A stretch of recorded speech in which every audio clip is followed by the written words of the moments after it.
So it's now the tea break, coffee break next door, and then in 30 minutes we'll move on to the highlight of the afternoon with Professor Laurentjoye's interim report.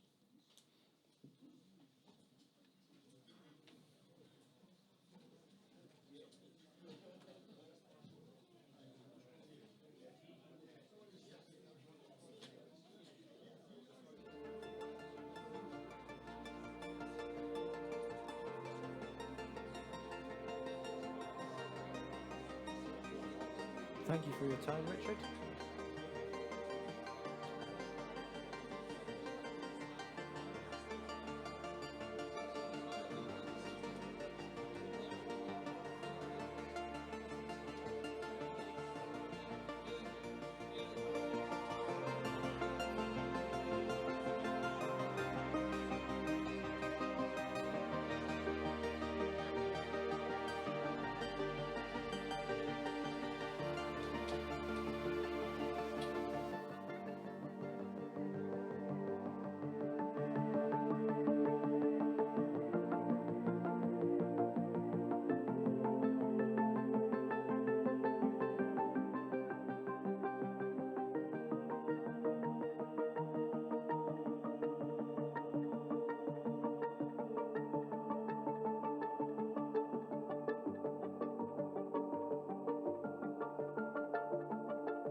next year for the final report of his project. What I'm going to say is that the report is now available. Got copies here. It's 44 pages or something, or quite a little bit technical, but it gives you the sort of detail that the SNP's white papers have not provided. And if you would like to get a copy of the first purchasers, since it's not been available before today, then it'll be available at the registration desk either the rest of today and also tomorrow at a bargain basement price of £10. So with that, I will hand over to Ian.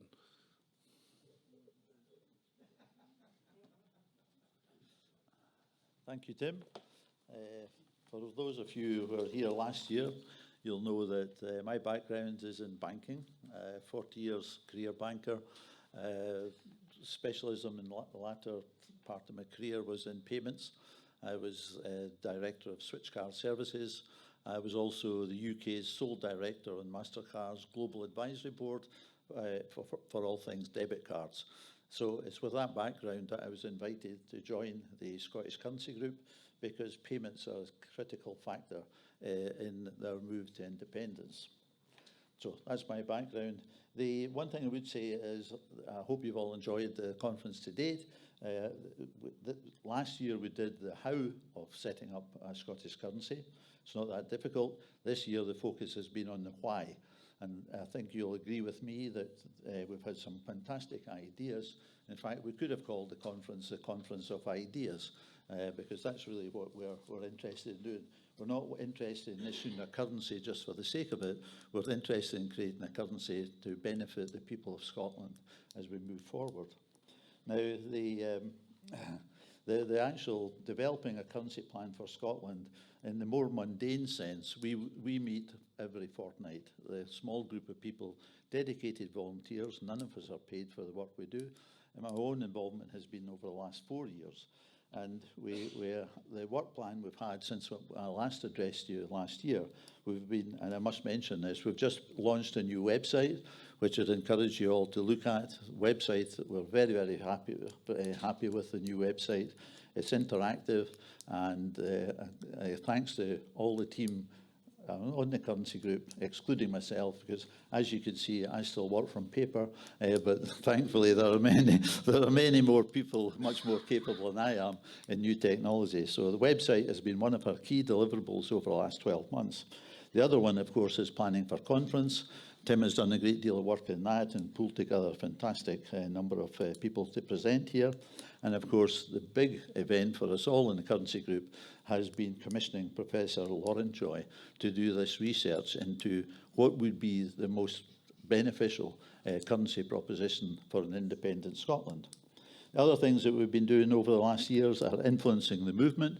Tim mentioned our Facebook page, and we actually talk to branches, and we're quite happy to talk to anybody who's interested, preferably by Zoom, because like myself, I live in Isle of Skye, so even to get the Central Belt takes me 6 hours, so I could actually fly to Lanzarote quicker than I could actually come to any meeting. We're happy to do it by Zoom, and so that's the sort of thing we've been doing. It's fair to say that our collective thinking on a Scottish currency isn't to create a mini version of the United Kingdom. So it's also fair to say that the bond markets might be significantly frightened by some of the suggestions and some of the ideas that we have for an independent Scotland. I mean, things like, in fact, I must actually quote this, because anybody that wants an insight into what is of interest to the general public should always ask their taxi driver. It is actually, I don't know if it's actually true, but I believe it or not, I still have unionist friends, ex-bankers, and that's not easy. But one of them actually worked for Better Together, and he claims that Alistair Darling came up with the idea to say to Alex Salmond, no, you can't share the pound, after talking to his taxi driver on the way to that meeting. It may be true, it may be not, but that's what he said. Anyway, it was my wife Irene, when she's coming to the conference this morning, the taxi driver asked her what's going on in the conference centre. And Irene explained what it was. The taxi driver volunteered. Independence. Oh no. Oh, I've heard my parents talk about this. Oh no, they're too feared. They're feared. They're wondering about what's going to happen to their pension and what's going to happen to ASDA. So, let's put things in perspective. We can have all the very intellectual discussions we want and all the rest of it, but if we really want to convince the ordinary person who need to vote for us, we have to bring it down to a situation that they can see that they will get a benefit. No, ASDA will stay in Scotland. It could be a separate company. And by the way, we're going to increase your pension. That's the answer. And that's the sort of thing we need to actually have. And that's what we work on in the Scottish Currency Group. Another interesting topic we've discussed in the Currency Group is mortgages. I've got 2 daughters. Their biggest concern as being young people is the cost of their mortgage and interest rate. Well, why don't we actually offer from the Central Bank of Scotland a fixed rate interest mortgage for 30 years? We could do that. People will say, oh no, can't do that. Yes, we can. With our own currency, we could do that. And it's not something new, because my long-departed father-in-law, he actually had a 2.5% mortgage from Annan District Council on his former council house. So district councils in Scotland used to offer this in the pre-Thatcher era. So this is not something new. This is something that we could do. It's something we could go into a campaign and say, right, young people, vote for us. This is what we can do. In terms of industry, public ownership, Robin McAlpine, William, everybody agrees we need to bring the actual manufacturing jobs back to Scotland, using the assets of Scotland, and that means taking public ownership. So these are sort of things we discuss. And by the way, I think now somebody mentioned central bank. The first thing we should put in terms of the perspective for the Scottish Central Bank is an obligation to create full employment. Central banks sometimes have that, and for us to rebuild Scotland, we can make a commitment to full employment, because we're going to have to invest hugely in infrastructure. We're going to have to go into a deficit to do that, but we're going to fund that deficit from our own currency. And finally, my last own point before I introduce Thibault is we talked about the location of the central bank and the civil service departments. Well, my suggestion is the central bank will be based in Glasgow. The civil service departments will be in Dundee.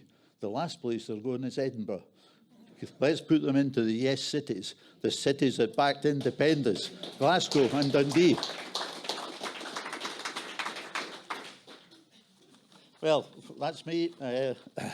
I'll just read from, it's my privilege as chair of the Banking and Finance Group to be able to introduce our next guest, who is Professor Thibault Laurentjoye from Aalborg University in Denmark. Thibault is in fact French, but teaches in Denmark. And as Tim said, he's an internationally recognized expert in monetary and exchange rate economics. He actually strangely came to our attention when we stumbled across a paper that he had been commissioned to do for the Welsh Senate, looking at currency options for an independent Wales, believe it or not. And that document, that commission came from the Labour government of Wales. Can you imagine the Scottish Labour government commissioning such a paper? That's what Welsh Labour did. So this is a keynote address. It is an interim report, as Tim mentioned. It's an interim report, and we're hoping that we'll have the full report next year. And once we have the full report, we see that as being the basis to address the GERS, which is the annual fiasco supported by the Scottish Government. And hopefully we're going to have a counter narrative to that. So can I introduce Thibault? Thank you.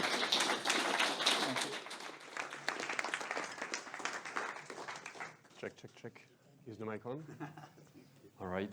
So, my name is Thibault Laurentjoye. I'm actually newly associate professor at Aalborg University in the north of Denmark. And as Tim and Ian explained, I was commissioned by the Senate of Wales a couple of years ago as part of a panel of experts to work on what would happen institutionally in an independent Wales. And for those of you who attended the conference last year, I intervened online, first day in the morning. So two things about that. The first one is I'm fully aware that last year my presentation was probably a little bit overkill in terms of content and density. I was probably a little bit frustrated about not having been able to officially present in the Welsh context because the event had been cancelled at the last minute for political reasons. And I'm kind of sorry if I took some of you as collateral victims. The second thing is that I don't want to repeat myself compared to what I said last year. So the video is online. I watched it. I think it's pretty understandable. The report for Wales is online. In this, which is divided in 5 parts, the first 8, so the first part, the first 8 pages are a digest of the Welsh report for the Scottish audience.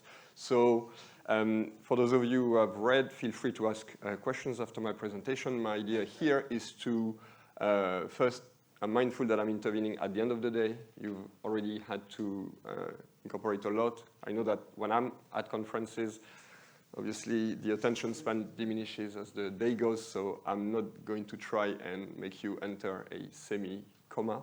All right, I will try and be entertaining, and I will kind of use this as a sort of a runway to take off and maybe expand a little bit the horizon.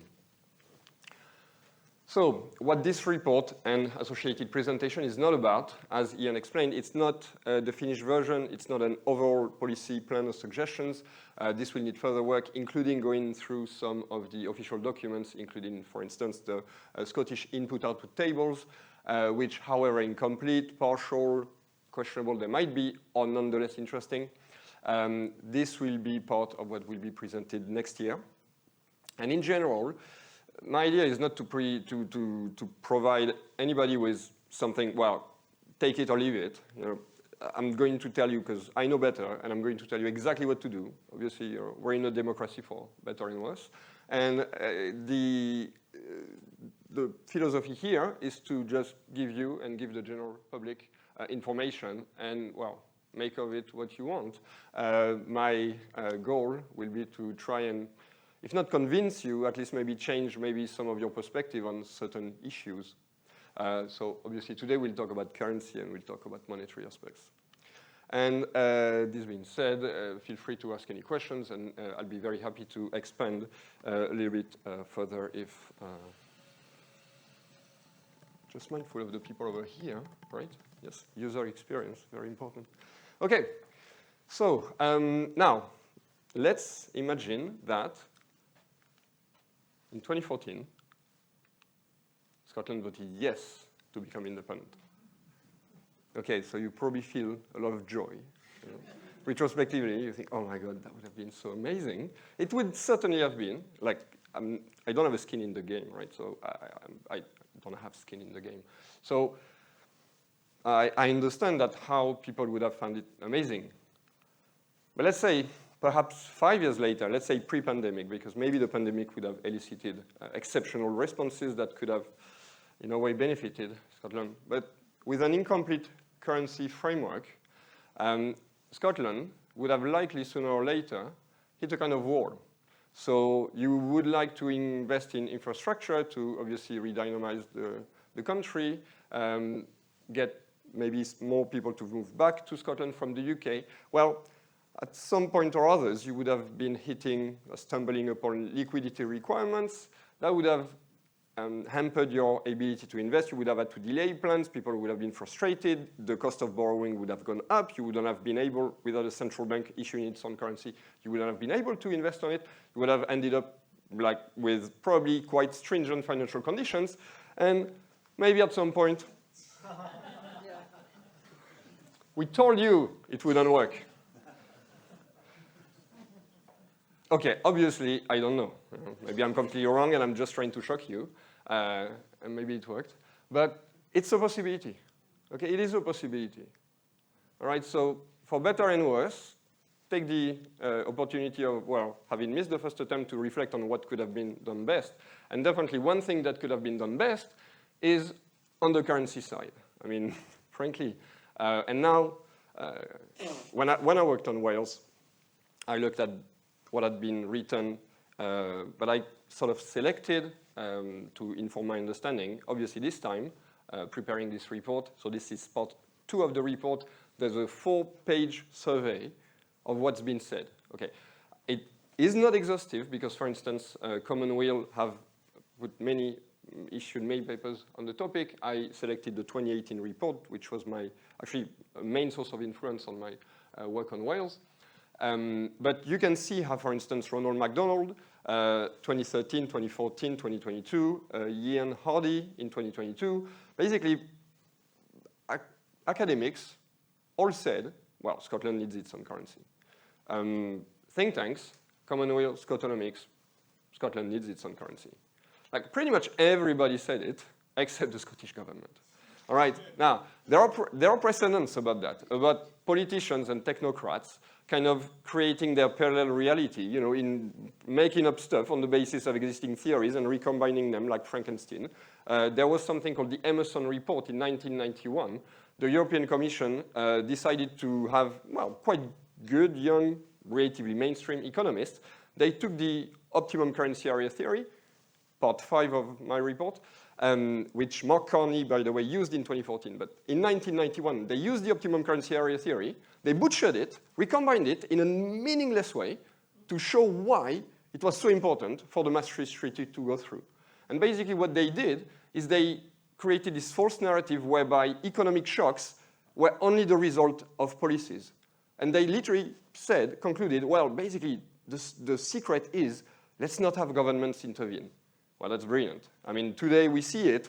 Europe is completely lagging behind the US, and I'm not talking about the gigantic gap between Europe and China. Because for those of you who don't know, China is now dominating the world, or over 80% of serious technologies, okay, especially future-related technologies. So, if I had to put it in one sentence, the fundamental flaw at the center of the Scottish government vision, or maybe absence of vision, is that continuity does not equal stability. And I find that from a sort of philosophical, like implicit hypothesis perspective, they always assumed, okay, if we display continuity, that provides stability, we acquire credibility. By the way, Starmer government very much follows that philosophy. You see, it's really like, let's be as weak as we can, you know, until people trust us to be powerful. Well, you know, just if you know any precedents in history where that worked, you know, feel free to, you know, drop me an email. So the idea that keeping currency arrangements unchanged after independence would bring stability and credibility has absolutely zero ground. Okay, there is obviously, yes, you could cite the Emerson report or, you know, things like that, of course. But like, here's the thing: you put the assumptions that you want, you know, to get to the conclusions that you intend. Okay, sure. Seriously, starting from reality, no, doesn't work.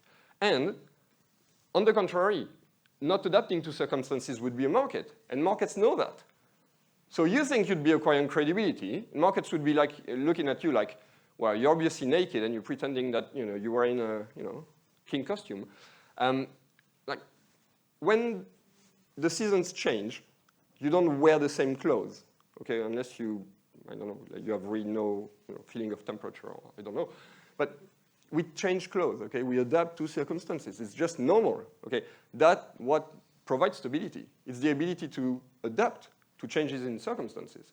The idea that you should keep the same currency framework when you change, or you want to change your political framework, is quite farcical. There's plenty of evidence that having your own currency increases your policy space. I'm not a massive fan of the expression policy space, but I'll use it because it's kind of customary to use, so maybe some of you will find it easy to understand. Now, usually, in the debate around particular exchange rates, people tend to focus on monetary policy. Okay, I developed more than part in last year's talk, but just know that what is also important in having your own currency is not just about the exchange rate, it's that ultimately your central bank will act as a backstop when there are tensions on your government, in your government markets. Okay, it will provide liquidity when needed. That's exactly what Greece would have needed in 2010. So I took some numbers that just to give you an idea, because honestly, it's not always very easy to measure. You will have few issues, but one way of looking at it, so you take GDP, so GDP per capita in purchasing power parity. So, sorry, there's a spelling mistake. So purchasing power parity means that we try to make up for the fact that the same good will be worth different prices across different countries. So Norway is a very expensive country. Let's say Lesotho is likely to be a less expensive country. Okay, so the same good you buy in Norway and Lesotho will not have the same price. To make up for that, we use purchasing power parity. Okay, so this being taken into account, okay, it means that we're kind of comparing things comparable. Ecuador and El Salvador are two Latin American countries, okay, who dollarized. Okay, I think the most interesting case is Ecuador. They renounced their currency, the sucre, in 2000. Because, well, they faced hyperinflation. Okay, this is undeniable. There was an issue. The management of macroeconomic management of the country was problematic. Now, if you take Argentina, for instance, and we could talk a lot about Argentina, especially Argentina now, but what's interesting is that in the 80s, when they encountered hyperinflation, like several Latin American countries, why, by the way? Because they, in the first place, they overborrowed in US dollar. Okay, that was the crux of the issue. But they encountered hyperinflation. Hyperinflation, by the way, is not 20 or 30%. Okay, in their case, it was 9,000%. You know, in like 89. Okay, but serious stuff. Weimar was like 100 million%. Like prices were multiplied by a million in 1923. Like when people say 100% inflation, okay, it's high inflation. It's not hyperinflation. It's really different. But Argentina in the 80s. Finished with hyperinflation. What did they do? They pegged their currency against the US dollar using a system called the currency ball. But they retained their currency. It was mimicking very precisely the dollar. It was even 1 peso for $1. But at the end, they decoupled. They were able to decouple from the dollar because they had retained their own currency, their own unit of account. As Richard was saying, money is fundamentally a unit of account. And the problem with Ecuador is that they renounced their currency, and now they're finding it unbelievably hard to re-implement it. In 2017, Rafael Correa, who was the previous president of Ecuador, tried. He couldn't. He couldn't because there was, well, some people in the population prefer to have the dollar, usually established interests.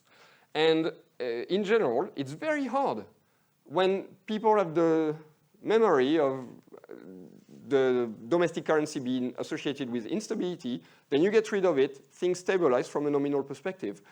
They might not want to reintroduce it, okay?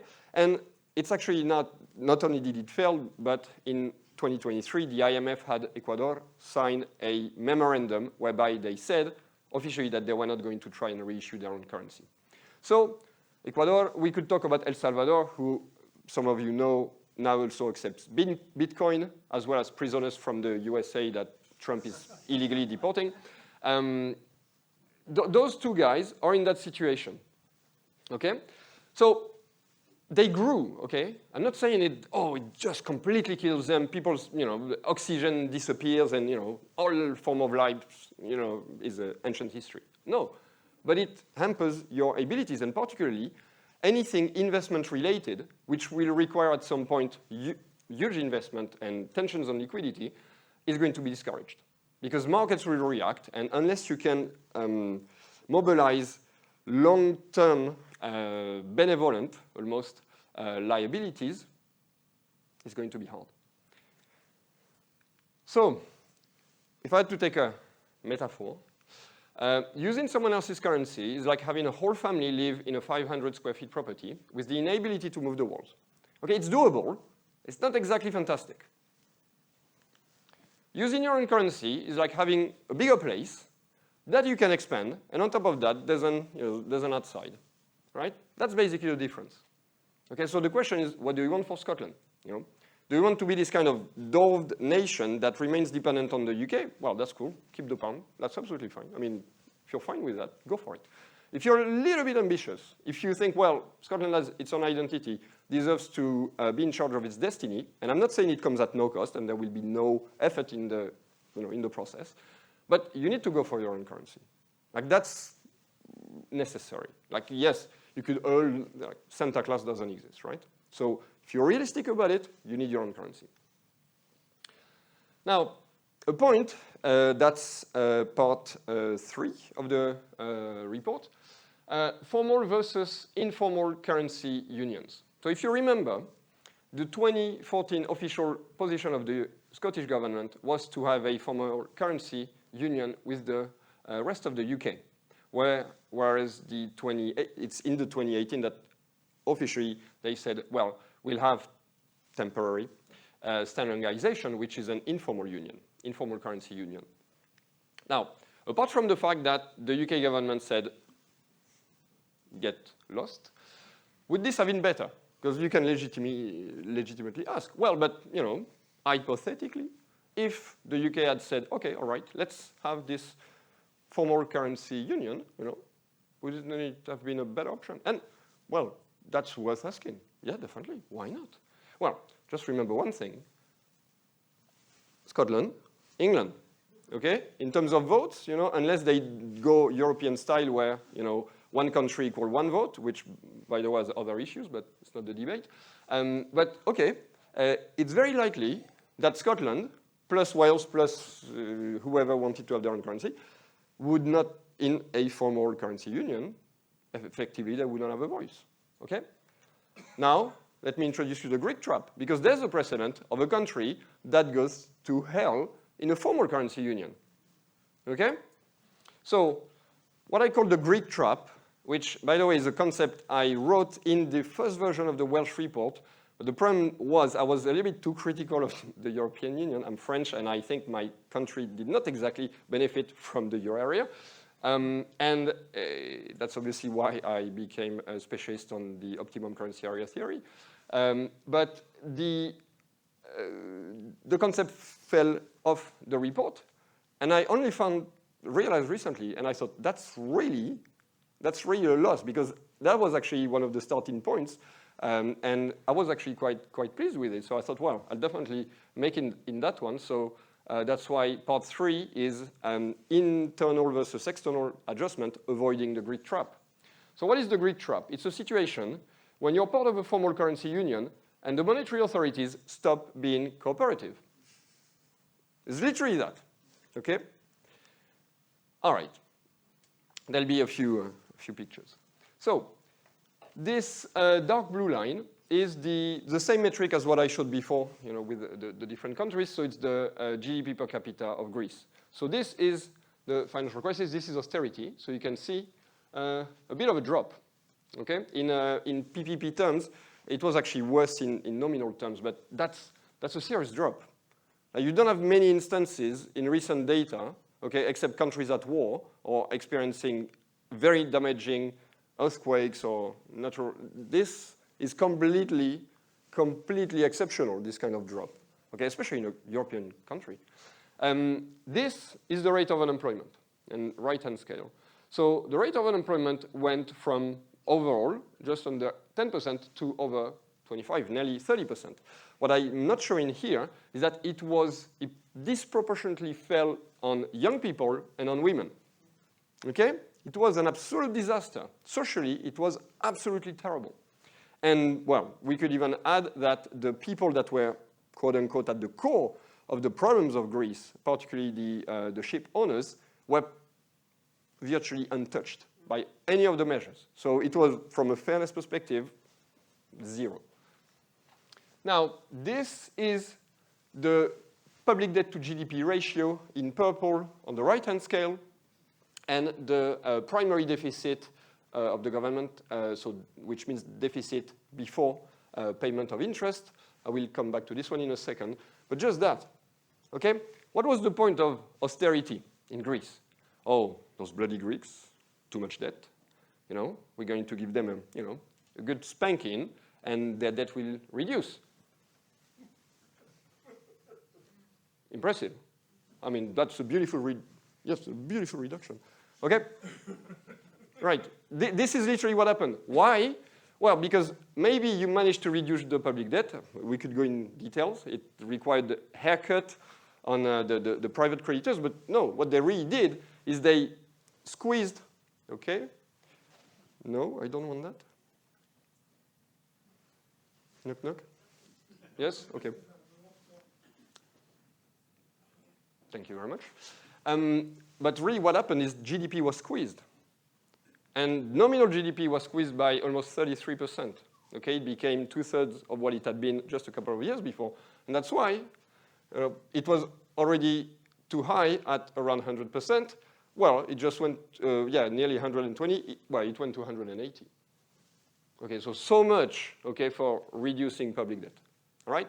Now, if we zoom in a little bit on the details, what happened from the more flow perspective? What happened from the deficit perspective? Well, so that's the crisis, okay? So what happened here?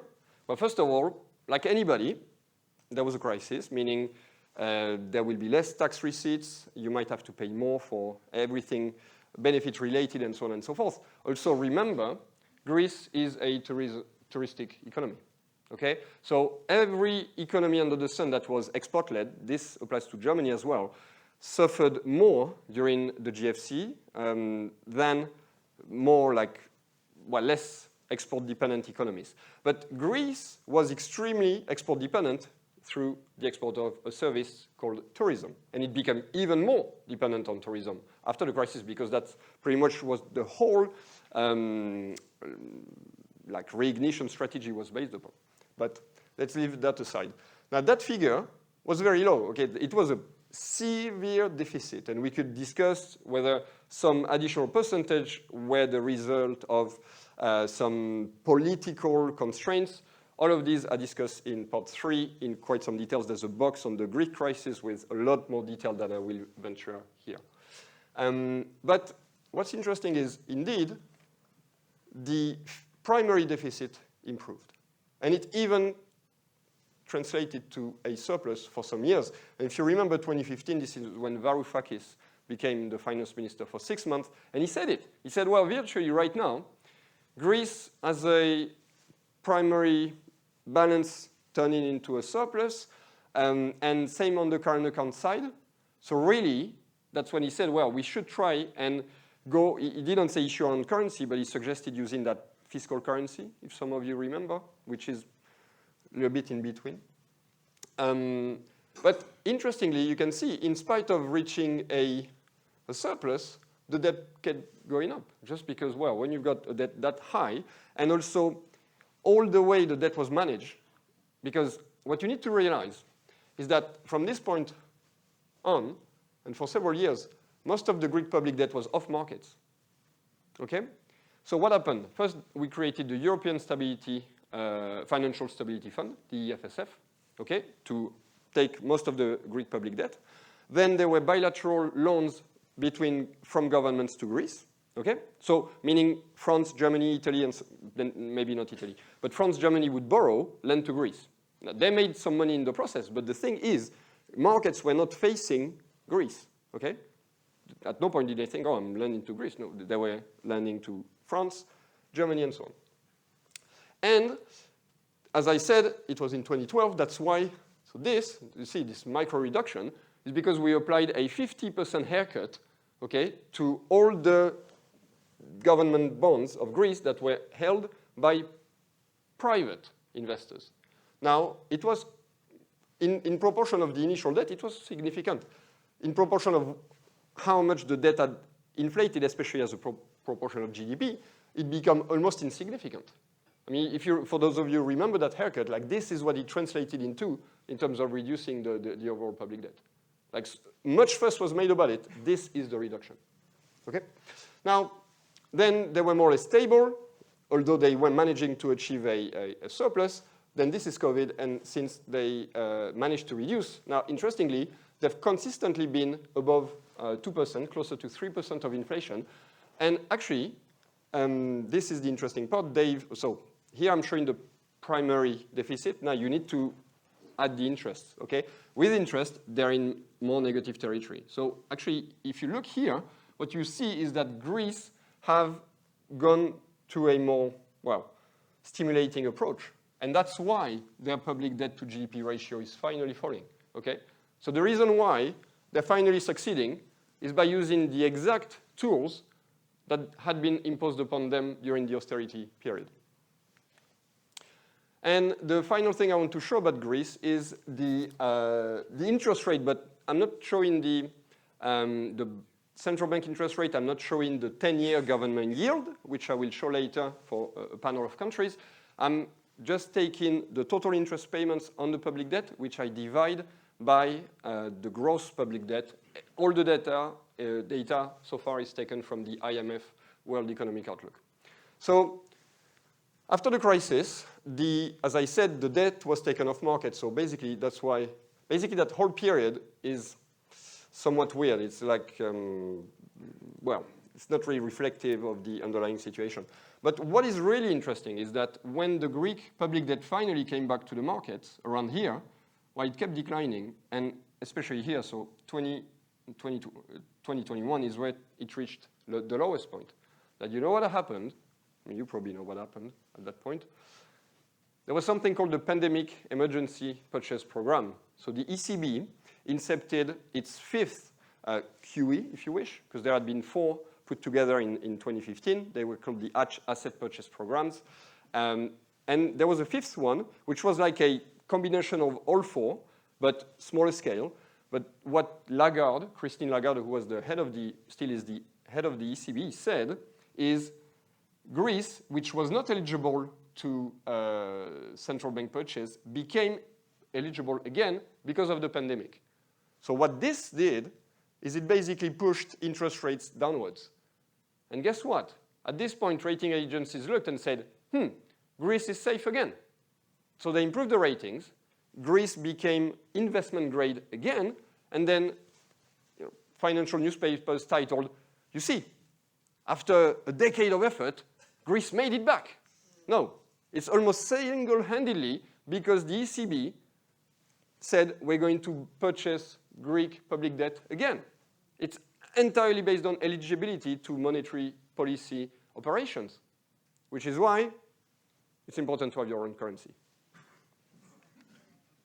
Now, when you choose to have your own currency, well, you've said something, right? It's better than nothing, but you need to choose your exchange rate regime. So here, consider you're in a restaurant, okay? And I'm just going to give you a series of dimensions, and you can, choose if you want them or not. So typically, what constitutes an exchange rate regime? Well, you can have a parity. You can. You don't have to. Okay, floating regimes don't have it all together. Some countries like Singapore, they use a band. There's no strict central parity. So you can have fluctuation bands. If you make them infinite, it's like floating. Fluctuation bands are typically a limited floating.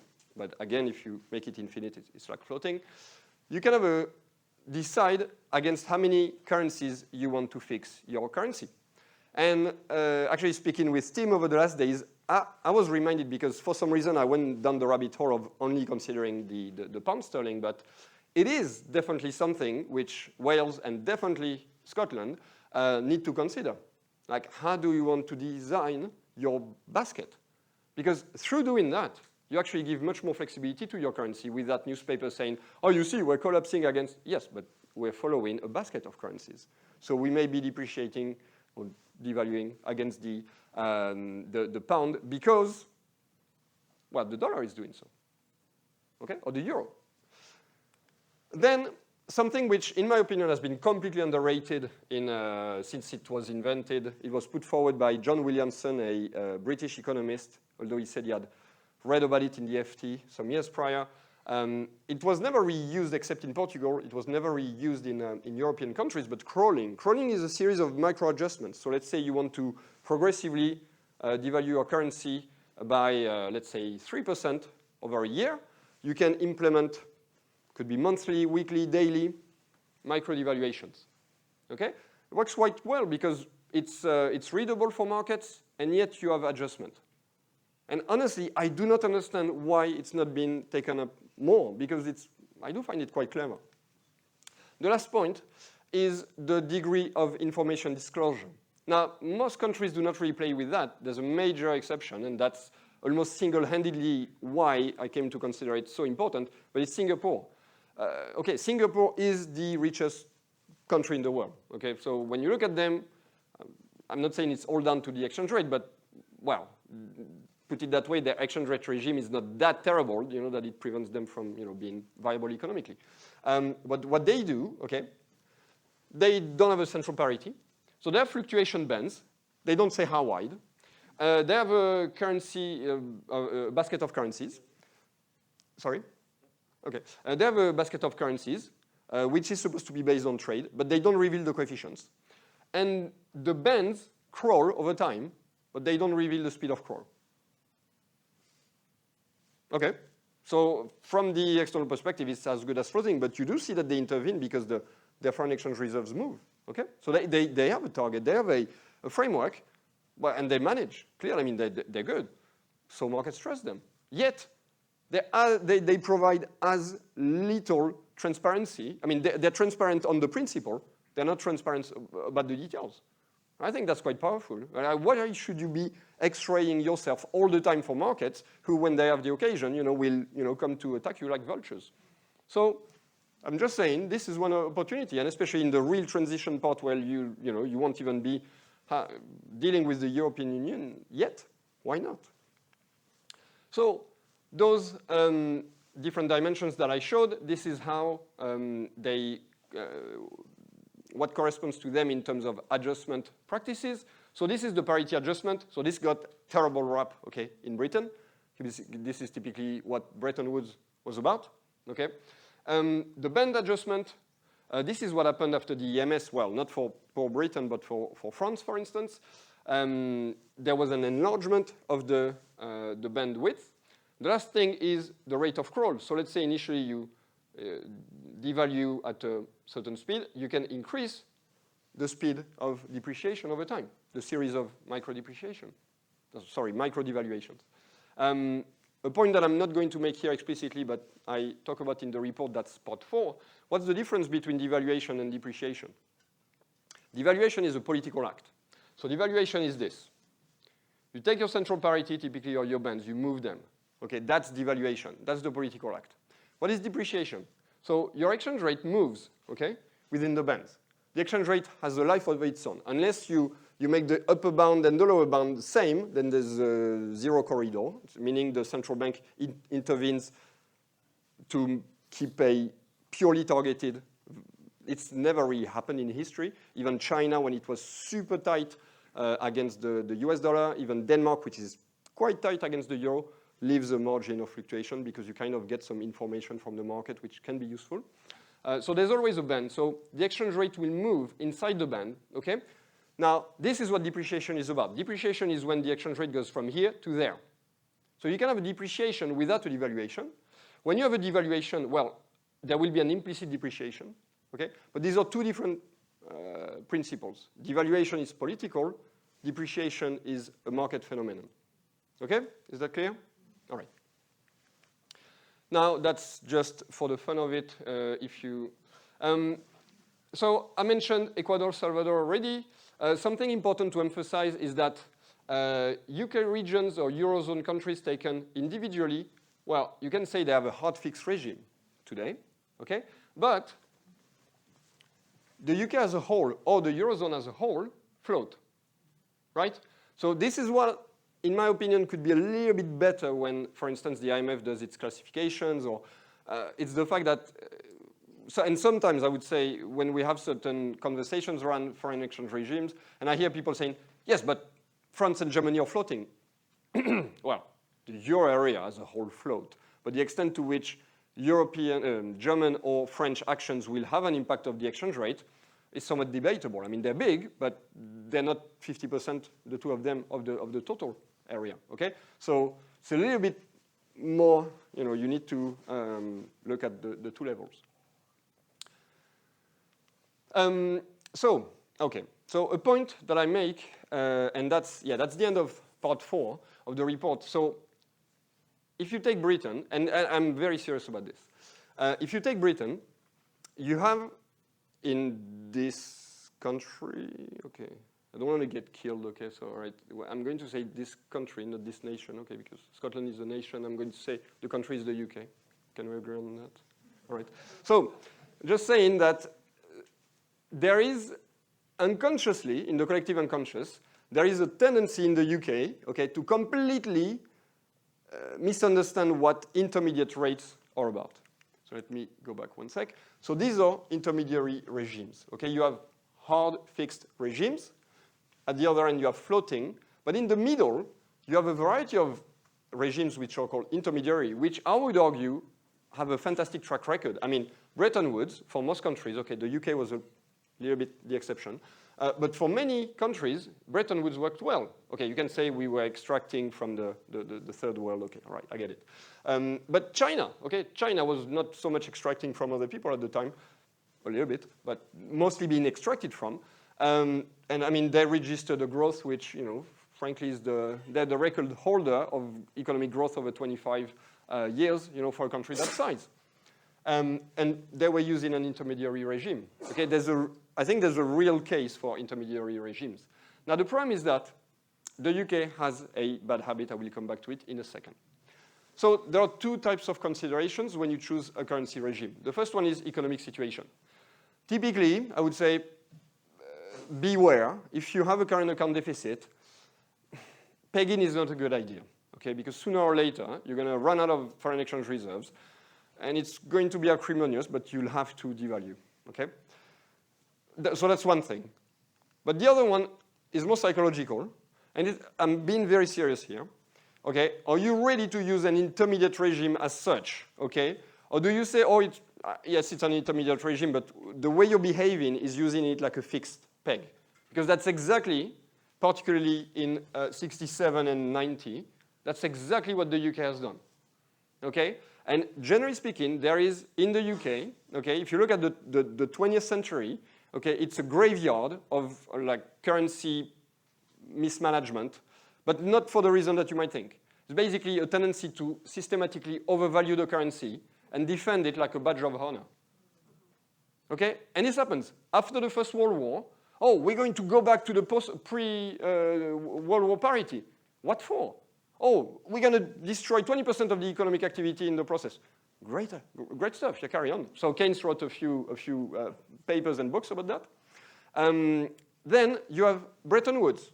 I mean, who was it? Wilson waited years, and the extent of tax, like fiscal policies put in place to mitigate the pressure on the pound, asking for financial assistance from the Fed, the IMF, all that to defend a blatantly overvalued currency. Why are you doing that? Oh yes, but if we devalue, it's political death. Well, change your political regime, I don't know, or float directly, because no, that's completely silly. Okay, you delay, often it's going to be too little, too late. You've accumulated so many issues that it's not going to fix it on its own. I mean, it's terrible. And then you have the 1990 episode, which I worked upon in my PhD thesis. And before I came to it, I thought it was entirely the fault of Germany. Because at the end of the day, the EMS was a reciprocal pegging regime. Meaning, like, let's say I'm France, you're the UK, we decide to peg reciprocally. So if your currency falls too much against mine, my central bank will buy your currency and you'll be saved. If my currency falls too much against yours, you're going to buy my currency. I should have said you're Scotland and I'm France, but it didn't really happen so far. Hopefully, at some point. Okay, but what happened in 1992? Germany at some point said, get lost. No, but that's true. Like when people say, oh, George Soros, the man that broke the Bank of England. Okay, and by the way, full disclaimer, I was at a YSI workshop on Tuesday, so technically I got money from George Soros indirectly, through the. Okay, No, he didn't break the Bank of England. That's a lie. That's a complete misconception. It's because the German central bank said, no, I'm walking out of this. This is nonsense. I'm not having it anymore. And Soros maybe had insider information. Maybe he read some micro. Maybe he saw that the Bank of England was desperate and was increasing interest rates multiple times during the day, which has never been seen before, never been seen since, okay? Which is the height of despair. Like when markets start seeing you increasing interest rates by 2%, 3%, they think, okay, someone's lacking oxygen there. So basically, what happened, really? The UK joined the EMS at a blatantly overvalued rate. Okay? Germany said, guys, you're going to be uncompetitive. On top of that, you have 7% inflation. We have 3% inflation because this was reunification in Germany. Germans were a little bit sensitive about inflation. They were like, do you know what you're doing? And the UK was like, yeah, of course. Of course we do. We're London and blah, blah, blah. Okay. Well, what happened in 91? The biggest recession in the post-war period. Do you think it's a coincidence? Of course not. Like you just depress your competitiveness and then you suffer the consequences. Then in 92, not only the economic imbalance was piling up, but Germany was saying, okay, we need a readjustment of pegs. And it culminated at a summit in Bath, England, where Germany said, okay, we need to discuss that. And what happened is on the agenda, it was put like 5th item from the bottom of the list. And maybe half the first 30 items would be discussed. And in effect, Germany left. That was 3 days before Black Wednesday, okay? They left, and they said, okay, those guys are clearly taking and we're not having that anymore, okay? And this is what happened. It's entirely political. But when I read about that, I kind of sided with Germany. Like, yes, at some point, okay, you want to be benevolent, but yeah, when someone is clearly, yes, you shouldn't, there's so much you're going to tolerate. So, but really the main takeaway is, okay, I like intermediate exchange rates. Now, let's be real. If, Scotland, to the extent that it is influenced by the UK, 20th century behavior, is going to remotely misuse regimes like that, well, go for managed float directly. Okay, don't even bother. Don't even consider. Like if the people in charge are going to display that side of misplaced pride, okay, it's not worth it, okay? So some real-world examples. That's where I live. By the way, completely non-generalizable example, okay? Do not try this at home. The only reason why the Danes managed to, well, they fixed, but on top of that, they have a fiscal surplus. Yes, it's because of the current account surplus, so it's trade, but also they accumulated so much assets on the rest of the world that they also have a very positive international income surplus. Okay, so it's like even petromonarchies, well, Jordan being one, but Saudi Arabia does this. Okay, sometimes they are in current account deficit. Okay, Denmark never is. If you look over 30 years, it does this. Okay, and right now we're at 10%. Okay, Norway is at 20. Okay, but Norway is Norway. Now you'll have, so Singapore, huge current account surplus, yes, same, like 20%. They use, as I mentioned, an intermediate, which is almost akin to floating, to be fair, like it's so non-transparent. Then floating, the size of Denmark, because you have a lot, okay? Most countries in the world currently float. But for small countries, it's less the case. Big countries float a lot. But countries like on the smaller side, Norway, Switzerland. Okay. Now, if we go on the other side, so fixed with a current account deficit, you have Djibouti and Jordan. Now, if you understood my previous slide, this is quite unlikely. How do you manage to fix when you have a current account deficit? Because you basically just bleed reserves all the time. There's going to be an issue. Both of these countries benefit from huge levels of, particularly US, foreign direct investment. Okay, like structurally, they're almost like an extension, like a gray extension of the US. All right, so completely exceptional. It's you need strong ties to some powerful country, if possible, US, to manage that. So interestingly, current countries with current account deficit that use an intermediate framework, I didn't find that many. There used to be more. Serbia, for instance. But it's shrunk over time, which I do find very weird. But I found Botswana. Okay, so I decided to put it. In general, I tried to go for, well, more like global North country. But it's worth looking at a country like Botswana, because I would actually argue, don't look at it like, oh, okay, it's an African country. You're sure you want to compare Scotland to an African country, not the same climate or whatever. Yes, you do actually. Because think that if those guys manage it, and they do, it means that it works. Okay? So think about it the other way. Now, arguably, if, especially in light of the UK tendency to, well, to mismanage intermediate regimes, if you think, well, floating is the solution, which, by the way, is the consensus in the literature on Scotland so far. Okay, MacDonald, Hardy, Commonweal, Scotonomics. Then the closer example you will find is New Zealand. Okay, so for those of you who are interested in what the dynamics might look like, well, you can look at New Zealand. Okay, yeah, they float. Fine on the inflation side, it's not too high. It's between 2 and 3%. Unemployment is fine. GDP good. Well, they export commodities. The reason why their current account is in deficit is it's not so much the trade account, it's the international income. So there's a lot of ownership of Kiwi companies that is by foreigners. So they basically have this permanent flow going to the rest of the country.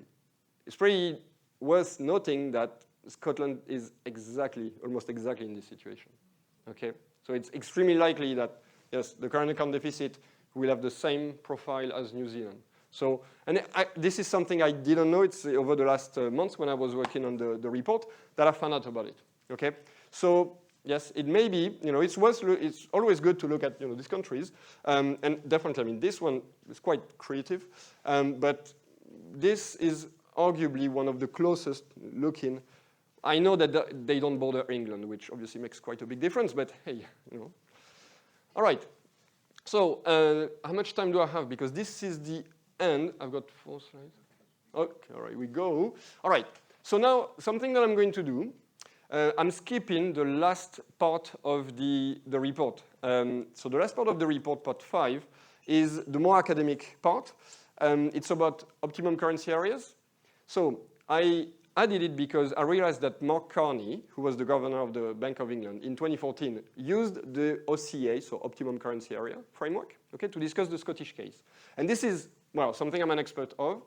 And when I was working on Wales, I realized one more limitation of the OCA framework, which I did actually present. I almost started with it in last year's presentation, which really, in retrospect, I think I tried to kill the audience. But yeah, so you'll find more detail in that. Part 5 of the report. And if you have any questions, feel free to come to talk to me or write to me. So here, I'm going to jump, and I would have liked to write about it in the report, but I'm going to open a little bit, and maybe it's an avant-goût of next year's report, but definitely it's something in the continuity of what you've seen so far. So it's considerations on central banks and monetary policy. Right, so what I'm going to argue, and I say that so at Aalborg, I've been teaching a course called Financial Instability. Well, it's going to be the 5th year now because I'm permanent, so I'm likely going to teach it again. And financial instability is fascinating. It's like the dark side of economics. Obviously, to understand it, you have to leave most theoretical models on at the doormat because they're not going to be very useful to understand what happens. But something that I realized historically is that when you look at central banks recently, we tend to say, oh, since the great financial crisis, central banks who could either fight inflation or unemployment, well, now they have this new mission. It's financial stability. Or like super cool, let's spend money on marketing people, communication. Oh yeah, we have this great news. No. It's actually the first mission of central banks. Central banks were literally created to maintain financial stability. Like in 1694, when the Bank of England was created, well, it was by the government. It was to tame excesses and speculation. France, Napoleon, and because of the war against France, 1801, Napoleon created the Banque de France because of the war against England and the consequences on the public finances. Okay, so clearly, providing liquidity or managing, generally speaking, liquidity of the government debt market is at the heart of, monetary policy, central banks. That's literally what they do first. In the case of the US, interestingly, the US had two financial crises, 1903, 1907. I think the latter was the one on the copper market, which was cornered. But in both cases, the problem you had was that a team of bankers, I think led by JP Morgan, had to jump to the rescue and salvage the market. But it was a bit messy, and in the end, they created the Federal Reserve. I know there's lots of conspiracy theories around the Federal Reserve, but honestly, I think it was sort of overdue. Like, especially if you look at the free banking era in the US. I mean, it's very interesting. Some people think it might have worked, or it worked. I mean, sure, it was a little bit, I don't know, I find, you had the same in Scotland, this being said. I mean, maybe, Robbie, we can, at some point expand on that, but there is definitely a case for, when the economy is trying to grow fast, banks are lending, they'll make mistakes. Now, if these mistakes, ripple and amplify and, how do you say, compound, well, you're going to end up in a seriously bad situation, and you want a central bank. You really want a central bank in those times. Imagine managing the COVID crisis without central banks. Okay? Just imagine. So actually, and this is, interestingly, this came up in the whole literature on the Scottish currency debate. I mean, Ronald McDonald, he emphasizes this one. Ian Hardy emphasizes that one. Here I'm talking about only the academics. Obviously, the Commonwealth economics are vastly aware of those things, but just to say, like, this is widely accepted. Now, the point I want to make is that we created central banks for that, and we don't have a replacement for them.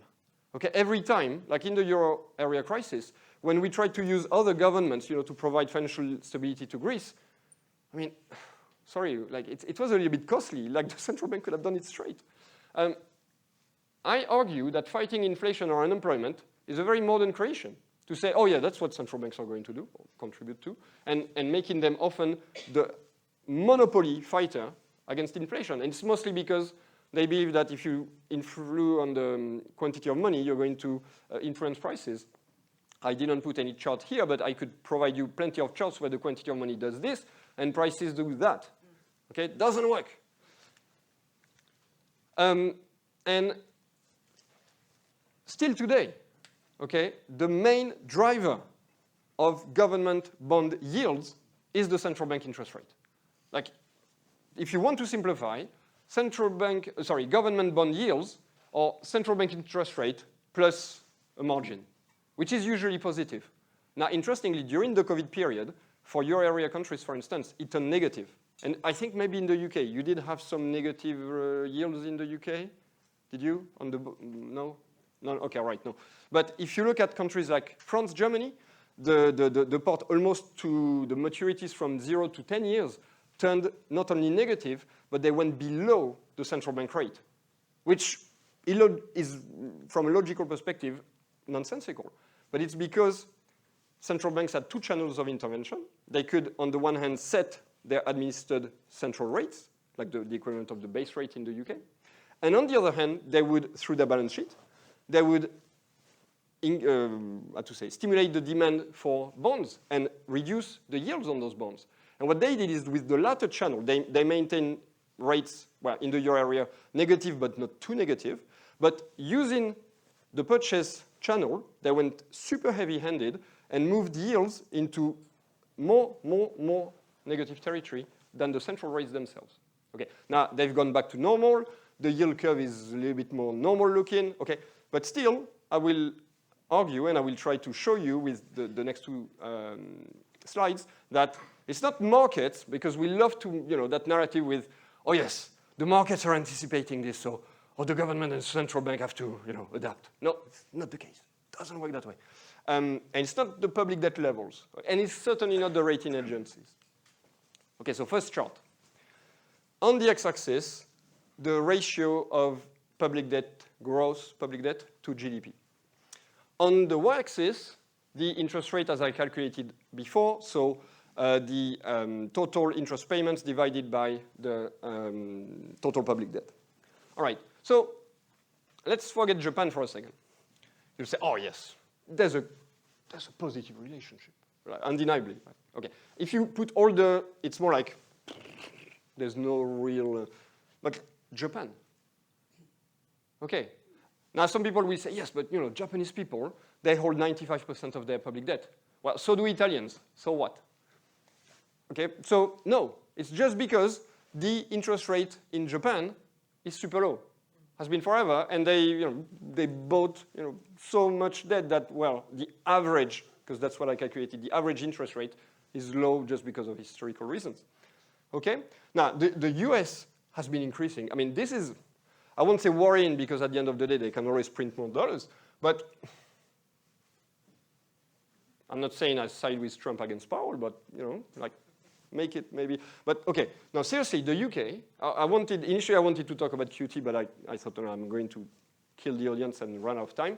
But I'll just say one thing. Like the Bank of England has had one of the most, I'm going on the internet, so maybe I'm going to watch what I'm going to say. Hard to understand strategy in the recent context. So now what do? They decide to sell not just the short-term bonds that redeem, they proactively sell long bonds. So you have something called the duration effect, meaning that longer maturities lose even more values because they purchase those bonds when the rates were low, so prices were high. They sell them when the rates are high, so the bond prices are low. So they make losses, okay? So they create, they reduce the bond prices by selling more. They make more capital losses, okay? They increase the borrowing costs for the government. The government is, filled with chickens, and as a result, they think, oh, we have a negative policy space. We can't. All right, that's the situation. So yes, QT is nonsensical. Like there's nothing to be said in favor of it. And never forget Japan. Now this is the other chart. So the color, okay, is the rating. It's S&P rating. So it's not up to date because if you may know, but last week, very sadly, S&P decided to downgrade France. So 1 minute of silence for my country who's going to die. So, but look, interestingly, okay, yeah, you can say, sure, like this, you'll have more blue, and here you'll have more pink. Yes, but like, okay, Japan, China, okay. And you have some really weird ones, like you have Morocco. Okay, and what I said about Greece, the debt being taken off market, no, it's not the case with Morocco, okay? No, it's just because, so the x-axis is the central bank policy rate. The y-axis is the yield on the 10-year government bond. What you see, okay, and this here is the, the 45-degree line. So literally, it's the average, but you can see that it's pretty linear, and the R square is 83%, which is relatively robust. Okay, and that's obviously an understatement. All it means is that, well, the Moroccan central bank doesn't care about the S&P rating. They put their policy rate at something like 2.5, and, well, they pay 3% on the 10-year. Okay, now, the country that you want to leave is located here. So, rate 4%, 10-year government bond 4.2% at the time. You're borrowing at more than Morocco and Malaysia. Well done, guys. That's an achievement. Yes, all right. What there was to demonstrate. So, the limits of monetary policy specifically against inflation. All right, so let's start with the good. Okay, what works? Because some of it does work, all right? Asset price channels. The first thing that monetary policy will impact are asset prices. I mean, you've all seen during QE, you have a QE, stock prices do that. Right? And clearly bond prices too, because interest rates go down, so on and so forth. So clearly, it works on financial prices. So there's a wealth effect to the extent, and apparently in the US it's a thing, and in the UK probably more. It really depends on the country. I would say in continental Europe it's definitely less strong. But to the extent that people becoming wealthier means that they're going to spend more on consumption, well, yeah, okay, that can have an effect on the economy. And to the extent that more demand brings prices up, that will have an effect on prices. Second channel, housing, okay? Yes, arguably, mortgages are more expensive, people will buy less. At some point, you do that long enough. If you increase interest rates, you're going to kill the construction sector. Okay, that will have an impact on the economy. That will have an impact on the price of various commodities that enter construction, including energy, because construction is quite energy intensive. And ultimately, the price of oil feeds into all the prices in the economy. So yes, monetary policy in some ways works against inflation. The question is how? And if you're trying to reduce the price of bread, well, how much do you have to, bring house prices down, before you pay, less for a pound of bread? And finally, the exchange rate. Okay, it does have an effect on the exchange rate. Now, interestingly, there are two moments in that effect. The first one, let's take the current situation. When the Bank of England either increases or maintains interest rates higher compared to other countries, it is positive for the pound, meaning investors are going to say, well, it's more interesting to hold bonds in the UK. Okay, so they're going to come to the UK. But as time goes on, just because they're lending to the UK government, they don't care about spending in the UK. Okay? They're going to repatriate the money. So the more interest you pay to them, in the longer run, the more it's going to depreciate your currency. So what happens is you have a one-off immediate effect, but the long term, which is smaller, but it's every period for all the maturity, actually goes against your currency.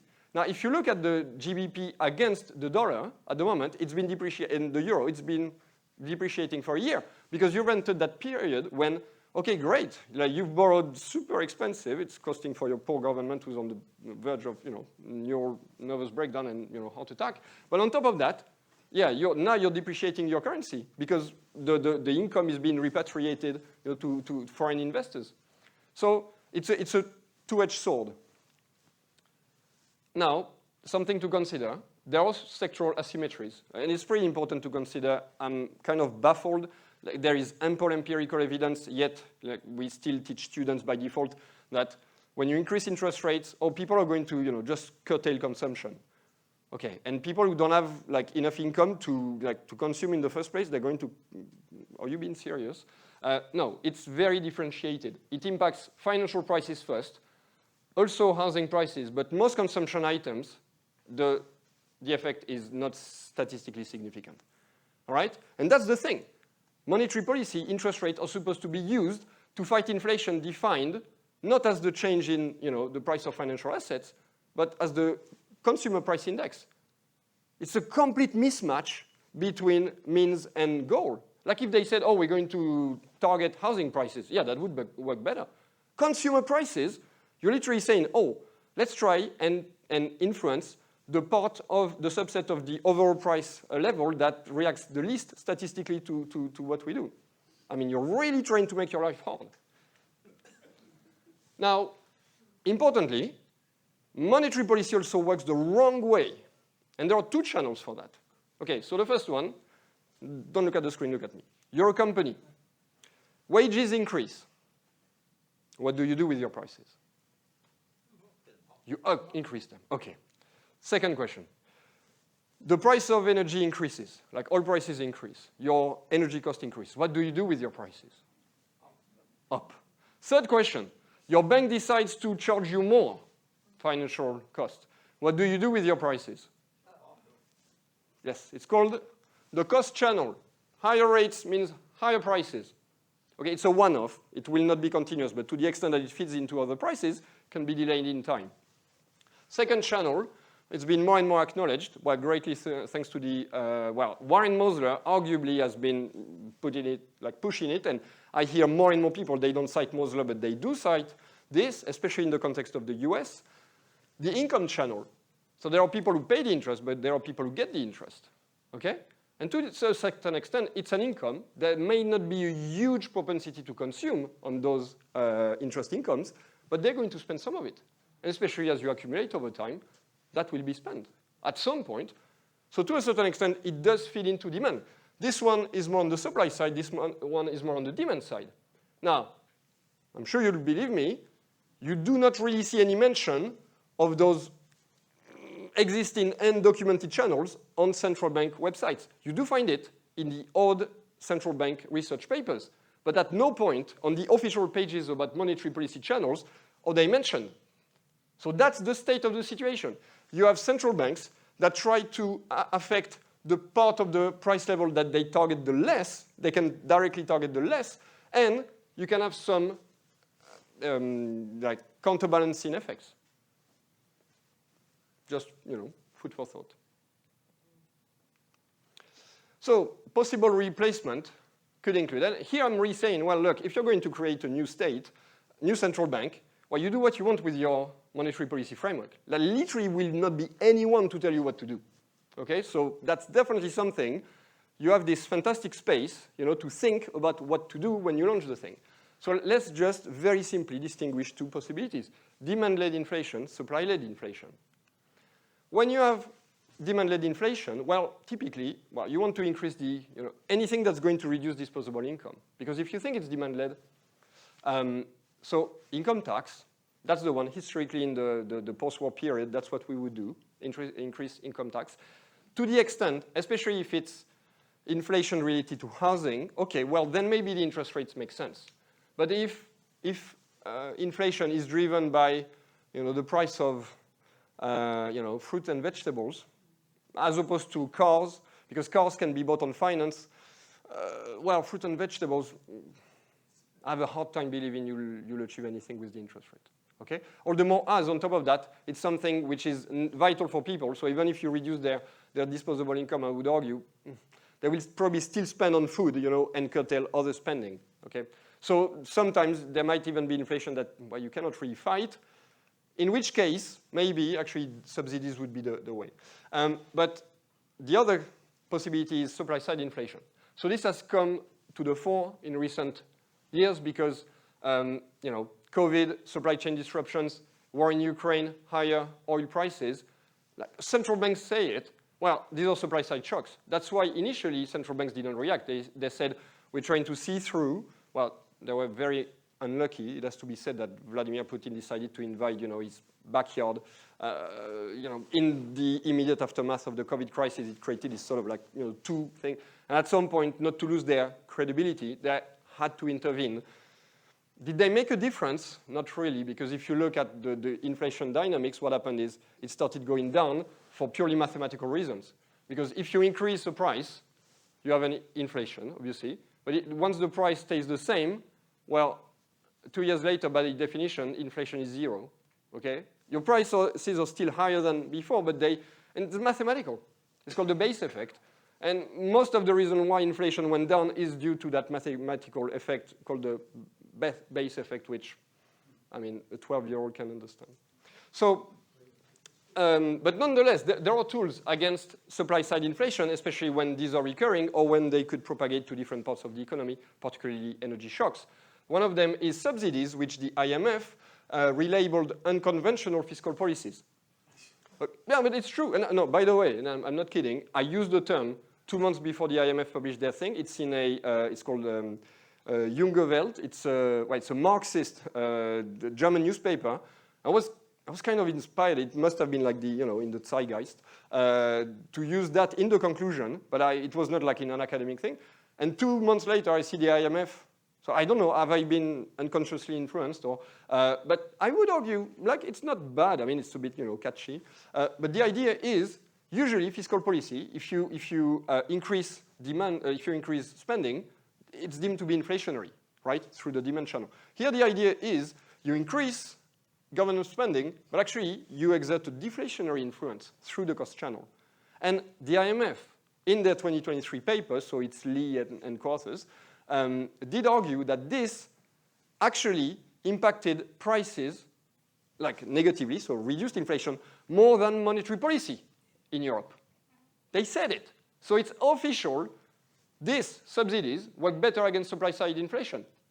So literally, in that case, central banks are useless. We should have government spend more in the form of subsidies. Well, obviously, when you give them, deficit and debt targets, there's going to be an issue at some point. Because that's what France did, okay? France went heavy-handed. I'm not saying that the way they designed was super good. They put notably a subsidy per liter. What happened? A liter of fuel at the pump, which means that people with SUVs, would go and get huge subsidies on their cars. Maybe it would have been better to give like a, how do you say, lump sum to everybody or something, to subsidize more specifically, I meant.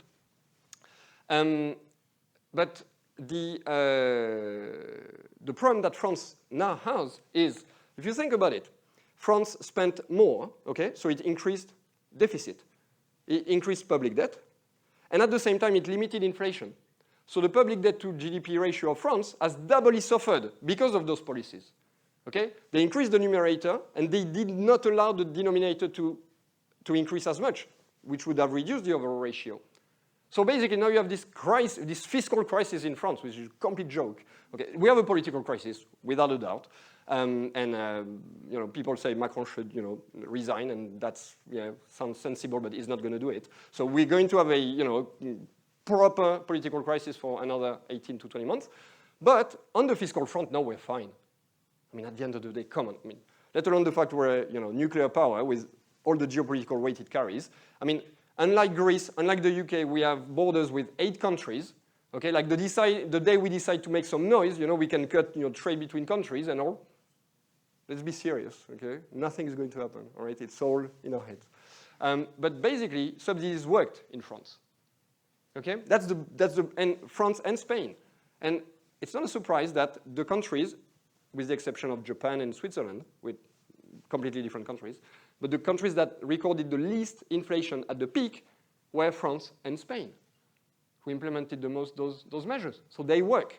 So basically what you need to think is, okay, what do we want to achieve? What is the nature of the shock? Let's do it. Let's not care too much about the public debt. The other possible tools include strategic stocks of commodities, like the US do with their oil reserve, strategic reserve. And it's not going to work in the short run, but in the long run, you need to think industrial policy. Like when you have supply chains, you need to be serious, okay? And it's very general. I'm thinking about food, thinking about tech-related things. Yeah, don't let bottlenecks, create random inflationary shocks. Like if that can be avoided, do it. And as a result, once you've designed tools to mitigate inflation, just let central banks focus on providing financial stability. Thank you very much. I guess I've completely exceeded, but hey. All right.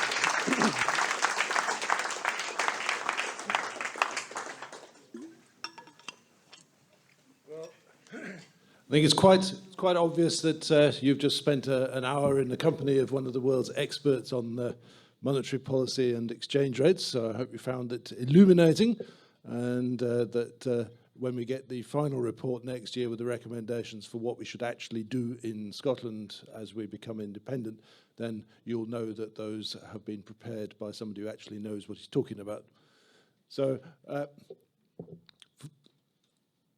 we don't have very long for questions. I think I'll take a couple, but they were going to have the sort of buffet for those who are staying ready at 5:30, so we don't want to let it all go too cold. So we'll just have maybe 3 or 4 questions. John. I would like to ask. Hang on a minute. I would like to ask you, what's your view on the governor of the Bank of England? When I read his book, he said he's only got inflation, interest rates to counteract inflation, and unemployment is a necessary evil. Mm-hmm. Should I reply straight away? Okay, so 2 things. I'm really not a massive fan of the current governor of the Bank of England. I'm not remotely going to try and hide it. Okay, there are 2 things to say. The first one is generally, you don't need to have this inverse relationship between unemployment and inflation. Sometimes yes, but sometimes no. And in recent times, we haven't seen the need to reduce to increase unemployment to reduce inflation. And I would actually argue that sometimes when you stimulate your economy, you have that thing called increasing returns to scale. So when economies expand, companies expand, they can reduce their unit cost. They can actually reduce their prices. That's how companies grow, basically.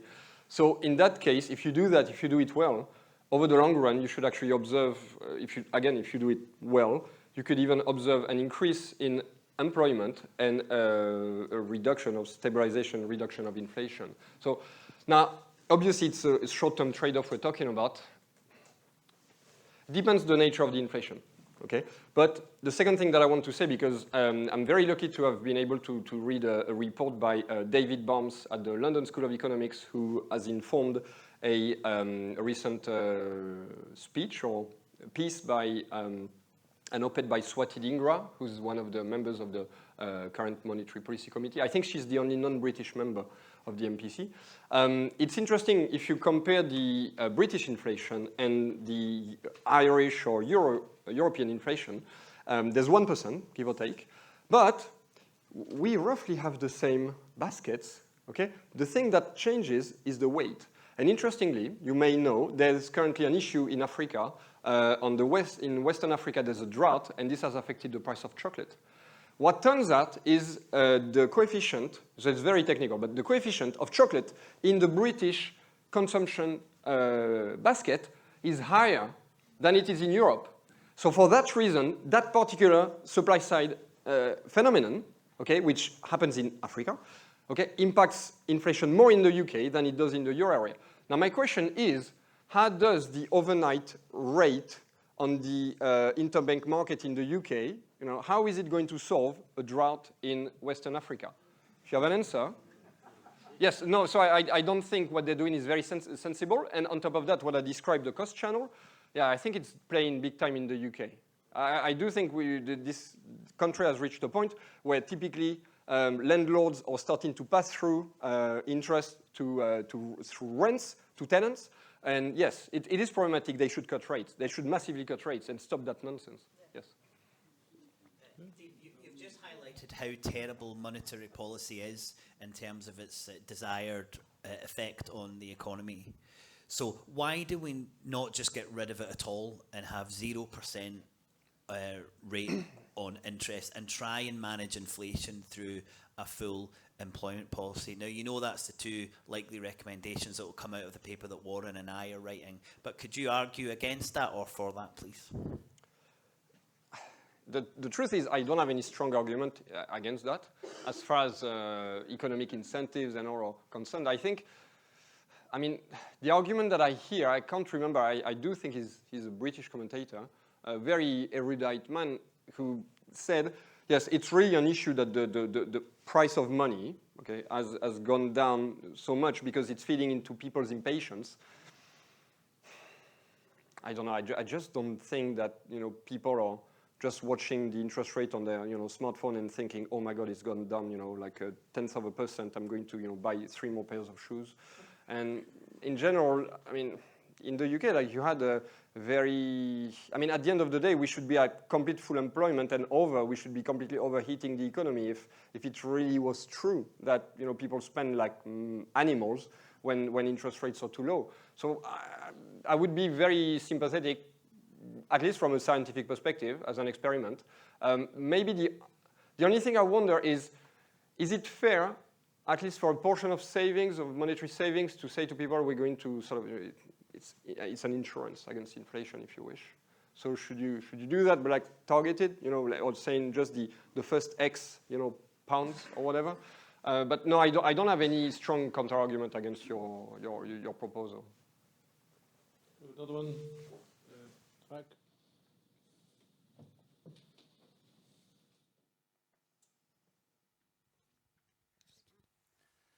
You mentioned Ronald McDonald a few times in your presentation.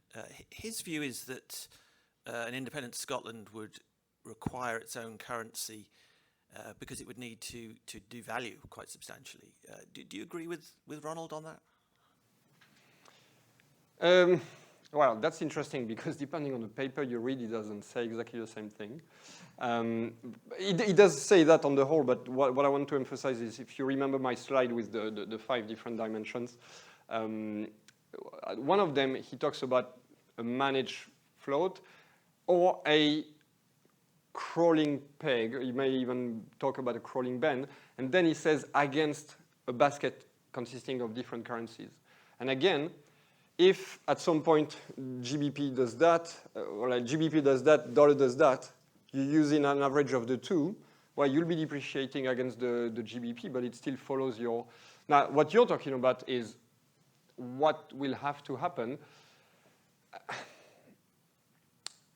Okay, I'm going to put it that way. Right now, what are the industries, the sectors in Scotland that would immediately benefit from a devaluation or depreciation of a Scottish pound? I think there are some, but there could be more. So I just wonder if it is, there are days where I agree. And there are days where I think, you know what, markets are so unpredictable, and there may be, you know, variables that I'm not catching in my reasoning, and I try to be as exhaustive as possible, but you can't, you know, turn every stone to check. It is a possibility, I'm not going to lie. But at the end of the day, you know, there's so much is going to go down before people start thinking, okay, now it's only going to go up. And maybe it's going to be very fast, it's going to depreciate very fast, and then it will just keep appreciating.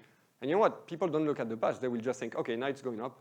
So at some point, they will start repatriating and even maybe speculating upwards. It's very hard to predict this kind of thing. I mean, in my PhD, I reviewed the, that was 5 years ago, but I can tell you not much has changed. If anything, it's probably worse. I reviewed the different forecasting model for exchange rates. I mean, the short story is none of them works. So yeah, the day you float or anything can happen. The yield curve doesn't, the interest rate difference between countries, the fundamentals of the economy, no. It so depends. You know, it may be that your particular maturity structure, there may be one day where you have a lot of repayments at the same time. It's going to have a technical impact. It may be that all of a sudden people, you know, decide to repatriate. The question is how many people from Scotland will decide to repatriate to Scotland, because you have basically an exogenous movement of wealth that, by the way, is not captured in the balance of payment, that will actually, in that case, strengthen the financial resilience of Scotland. There's the whole question of, at this stage, I don't have any precise figure, but it is quite clear that, okay, state pension, you would argue it will be paid by the Scottish government, but all the private pensions, there will still be flows coming from the UK. That would, you know, push up. It's the net right now. I don't have the data to give you a.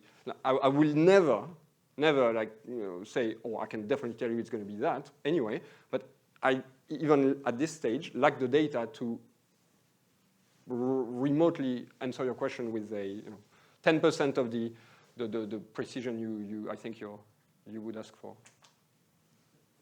Take one more if there is one. Yes, lady here.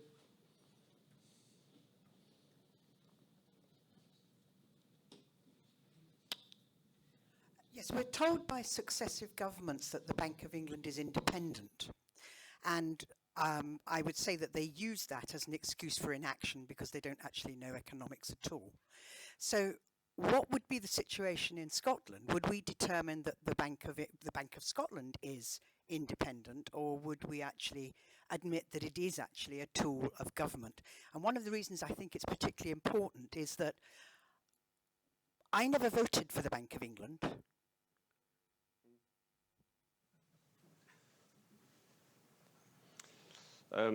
So I have quite a few friends or acquaintances that work in central banks, and like there's what they, well, first of all, I know that every time I say something like that, which ends up on the internet, that probably reduces my probability of getting a job at a central bank in the future. So this being said, I do have friends at central banks, and you're very policed when you work for a central bank, and some of them say things in private that they obviously cannot say. I would say that there are even economists in central banks that think that central bank independence doesn't work. And I would say there's a growing view. I'm not saying it's a consensus, far from it, but there's a growing view that central bank independence is a kind of luxury that we afforded at one point in time. Clearly, it's almost by definition compatible with high levels of debt, because high level of debt will require, compare the Japanese case, to maintain artificially low levels of interest, or like, as William's saying, just bring them to zero. But there is, so independence, the narrative for independence is you can't trust governments because they're going to spend too much, they're going to use monetary creation that's going to spur inflation. Again, Japan.